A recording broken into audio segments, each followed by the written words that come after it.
मोदी जी, ये कौन सा विकसित भारत है कि इजराइल में नौकरी करने के लिए जहां पर जंग चल रही है, भारत का नौजवान अपनी जान को हथेली रखकर जा रहा है। हजारों नौजवान भारत के खड़े हुए हैं इजरायली कंपनियों में नौकरी लेने के लिए, इजराइल को जाकर काम करने के लिए। इतना झूठ बीजेपी कहती है कि हमने रोजगार दे दिया। अगर आपने रोजगार दिया होता तो हमारा मोहम्मद सुफियान नारायण पेट का और मोहम्मद अफसान बाजार घाट का क्यों रसिया जाते? वो गुजरात का हमारा बेटा क्यों रसिया जाता जो आज मर गया वहां पर युद्ध जंग में? ओवैसी की नफरत पैदा करके तुमको खुश तो किया जा सकता है, मगर तुम्हारे घर में चिराग नहीं जलेगा। मुसलमानों को बदनाम करके तुमको कुछ झूठा पैगाम तो दिया जा सकता है, मगर तुम्हारे माँ बाप के ख्वाबों को पूरा नहीं किया जा सकता।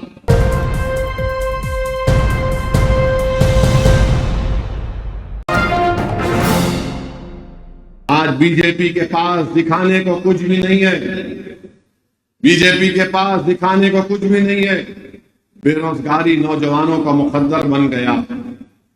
उत्तर प्रदेश में 50 लाख पुलिस की नौकरियों के लिए 50,000 नौकरी के लिए 50 लाख नौजवान अप्लाई करते हैं। किसी रियासत में एक प्यून की नौकरी 10 प्यून की नौकरी के लिए 3,000 पीएचडी के लोग अप्लाई कर दिए।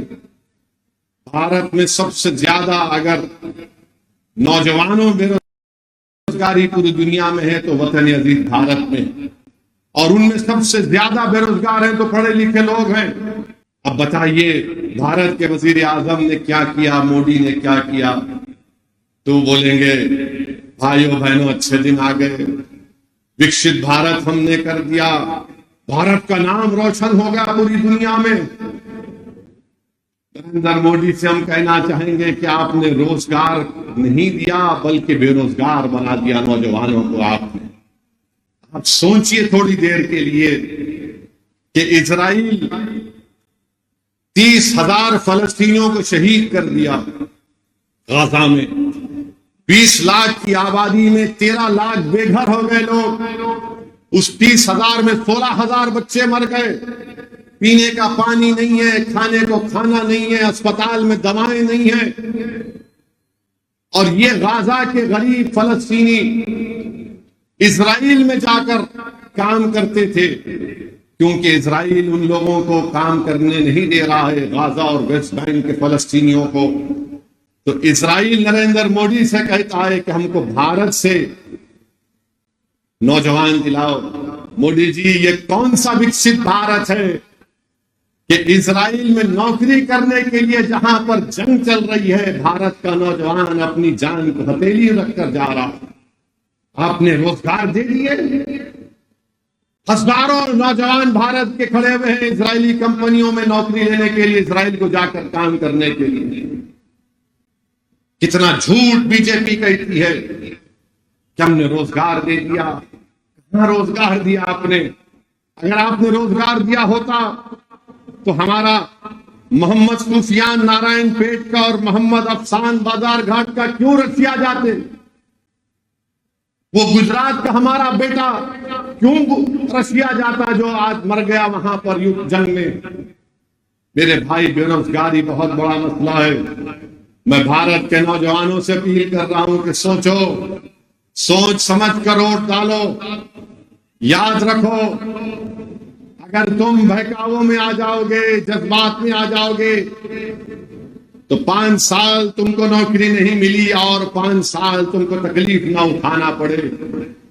हाँ, असदुद्दीन ओवैसी का नाम लेकर तुम्हारे दिल को तो खुश कर दिया जा सकता है, मगर तुम्हारे पेट को खुश नहीं किया जा सकता।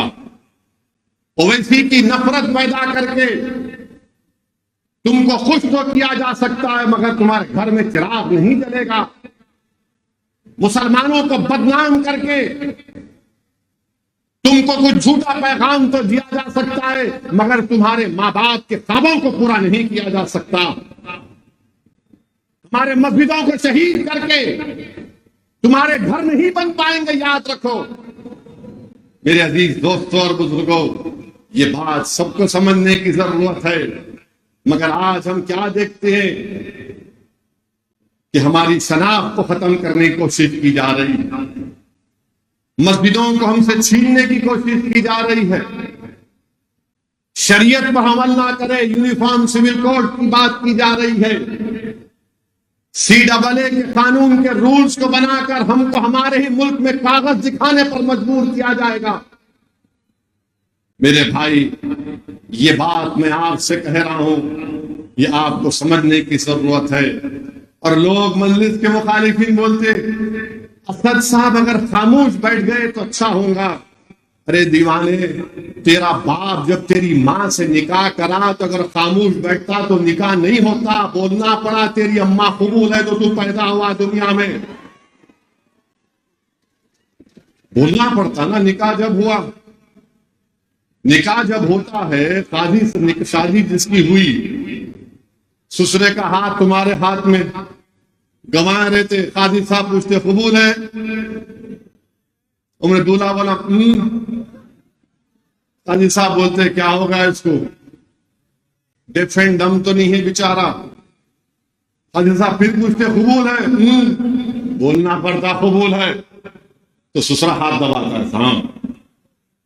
दुल्हन को जाके जब पूछते तो दुल्हन शर्माती।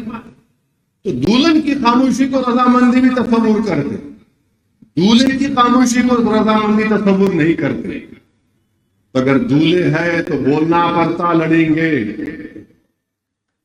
इंतखाबात लड़ेंगे, नाइंसाफी के खिलाफ बोलेंगे, जिद्दोजहद करेंगे, जुस्तजू करेंगे, मसाइब और मुश्किलात को उठाएंगे, झूठे इल्जामात का मुकाबला करेंगे और हक को गालिब करेंगे इंशाअल्लाह ताला। ये हमको करना है। अगर मुखालिफिन मजलिस नहीं बोलना, अरे दीवाने, पार्लियामेंट में अगर नहीं बोलते तो हैदराबाद के अवाम वोट डालती मेरे को। हैदराबाद की अवाम जानती है कि हैदराबाद की अवाम ने सालार को देखा कैसे एक शख्स ने 20 साल तक भारत की पार्लियामेंट में बेबाक तरीके से गरीबों और मजलूमों की आवाज को उठाया। यह हैदराबाद, औरंगाबाद और सीमांचल की अवाम देखती है मुझे और इम्तियाज जलील को और अख्तर ईमान को असेंबली में, और महाराष्ट्र में मुफ्ती इस्माइल को और शाह साहब को देखती है कि कैसा बेबाक तरीके से लोग अपने मसाइल को उठाते हैं, हुकूमतों को मजबूर करते हैं। असदुद्दीन ओवैसी और इम्तियाज जलील ने भारत की पार्लियामेंट में सबसे ज्यादा सवाल किए। नफरत क्यों है मजलिस से? ये बहुत पूछते हैं, ये बहुत लड़ते हैं, ये बहुत हुकूमत के सामने खड़े होकर अपनी बात को दलील और भारत के संविधान के दायरे में रहकर बोलते, इसलिए इनको तकलीफ है। मेरे भाई, पार्लियामेंट में आपने देखा कि हमने खड़े होकर कहा CAA का कानून नहीं मानते, मैंने उस कानून को फाड़ दिया। दूसरे भी फाड़ सकते थे, नहीं फाड़े। हैदराबाद का एक लफ्ज है, फाड़ने पे नहीं बोलना चाहूंगा। आप कुछ नहीं कर सके। 53 लाख का कानून आया, आप नहीं बोल सके। मोदी के